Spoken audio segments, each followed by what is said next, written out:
शेष प्रारंभ सत्र 2024-25 का SRS international school and college Kadipur Raunapar Azamgarh में सीबीएसई बोर्ड से मान्यता प्राप्त कक्षा नर्सरी से 12वीं तक अंग्रेजी माध्यम व राम बदन सिंह महिला महाविद्यालय कादीपुर रौनापार आजमगढ़ कॉलेज कोड 110 महाराजा सुहेल देव राज्य विश्वविद्यालय आजमगढ़ से संबद्धता प्राप्त बीए बीएससी में शीघ्र एडमिशन करवाएं व Shri Ranjit Singh ITI college NCVT नई दिल्ली से मान्यता प्राप्त ट्रेड इलेक्ट्रीशियन व फिटर कॉलेज कोड 3615 व Shri Ranjit Singh inter college UP board 6 से 12वीं तक कक्षा में एडमिशन शीघ्र कराने के लिए संपर्क करें।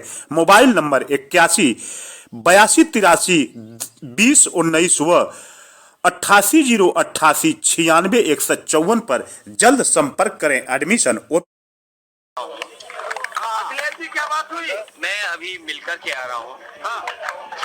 और जेल तो जेल ही होती है जी। और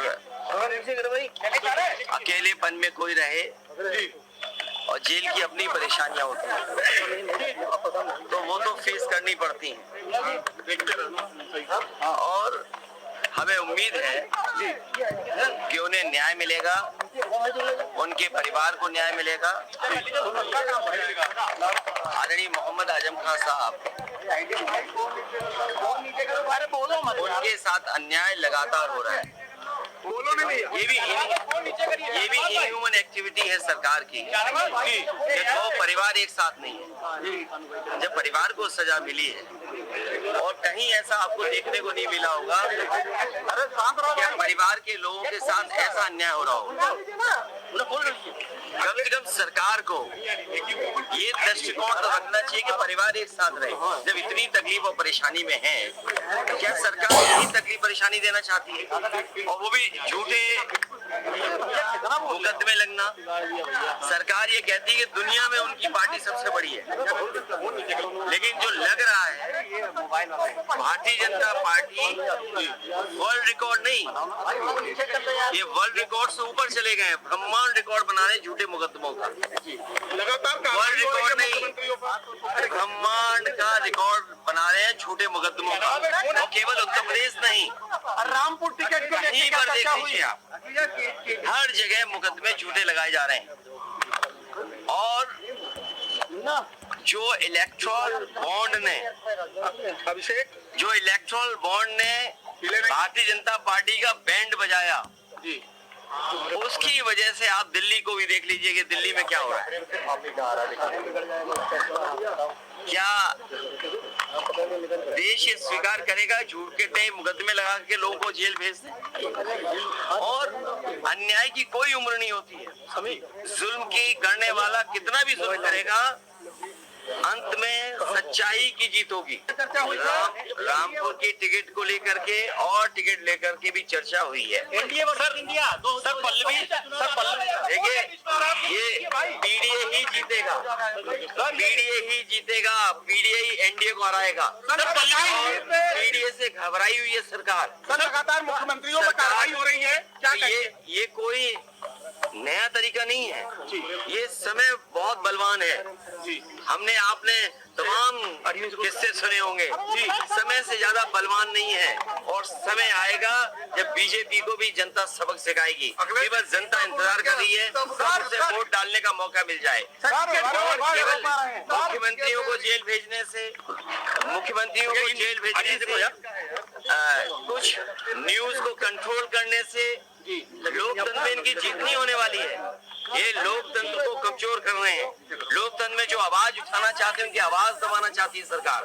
और सच्चाई तो ये है कि इनके पास जवाब नहीं है। मान लीजिए उत्तर प्रदेश में सबसे ज्यादा पेपर लीक हुए हैं, कोई एक पेपर लीक नहीं हुआ है। जितनी भी परीक्षाएं हुई हैं सबके पेपर लीक हुए हैं। और पेपर लीक होने से जिन बच्चे नौजवानों का भविष्य अंधकार में गया है, मैंने कई बार बोला हूं, मैं फिर बोलता हूं, 60 लाख बच्चे जिनका भविष्य इस भारतीय जनता पार्टी ने उत्तर प्रदेश में छीना है। 60 लाख और उनके माँ बाप को मिला लें तो 60 लाख गुणा 3 कितना हुआ? 1 करोड़ 80 लाख। 1,80,00,000 का अगर हम भाग दे दें, 1,80,00,000 को हम भाग दे दें 80 से लोकसभाओं से, तो हर लोकसभा में 2,25,000 वोट कम हुआ है। और जिस दल का 2,25,000 वोट कम हो जाए एक लोकसभा में, तो सोचो कितनी घबराई हुई होगी। क्या इलेक्ट्रॉन बॉन्ड ने भारतीय जनता पार्टी का बैंड नहीं बजा दिया? इलेक्ट्रॉल बॉन्ड जो मिले हैं भारतीय जनता पार्टी का, क्या उसका जवाब है उनके पास? और अगर आप दिल्ली वाली बात कर रहे हैं, तो जो आरोप लग रहा है, क्या इलेक्ट्रल बॉन्ड उसने भारतीय जनता पार्टी के लोगों को नहीं दिया? तो ये घबराहट में अपना जो मुद्दा बदलने की जो तरीका है, इसमें भारतीय जनता पार्टी कामयाब नहीं होगी।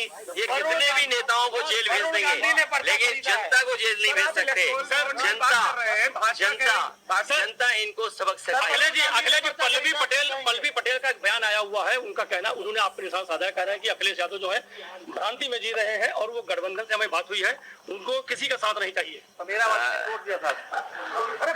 साथ छोड़ने वालों की कहानी बहुत लंबी है और आपसे बेहतर कोई नहीं जानता हुए कौन क्यों साथ छोड़ रहा है। आप इलेक्ट्रल बॉन्ड की बात कर रहे हैं, भाजपा कह रही है 9% सांसद है कांग्रेस के, उनके में 1400 करोड़ रुपए जो है इलेक्ट्रल बॉन्ड गया, तो इसको कोई पूछने वाला नहीं। कल संबित पात्रा का भी बयान आया। देखिए, मुझे आपका जो सवाल है, जो विपक्ष के लोग हैं उनके लिए तो आप कह सकते हो चंदा मिला हो, लेकिन भारतीय जनता पार्टी तो सत्ता में है, तो सत्ता वालों ने तो वसूली की है। और वसूली किससे नहीं की?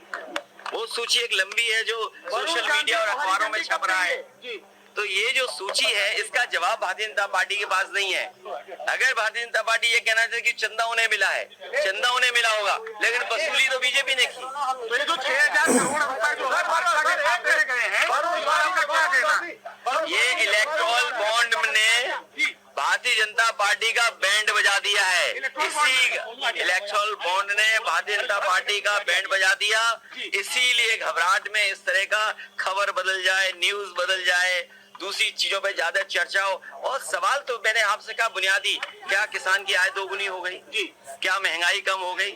क्या नौजवानों को नौकरी रोजगार दे दिया? क्या आज उत्तर प्रदेश में लोग सुरक्षित हैं? कहाँ घटना नहीं हो रही? क्या आप सोच सकते हैं कस्टोडियल डेथ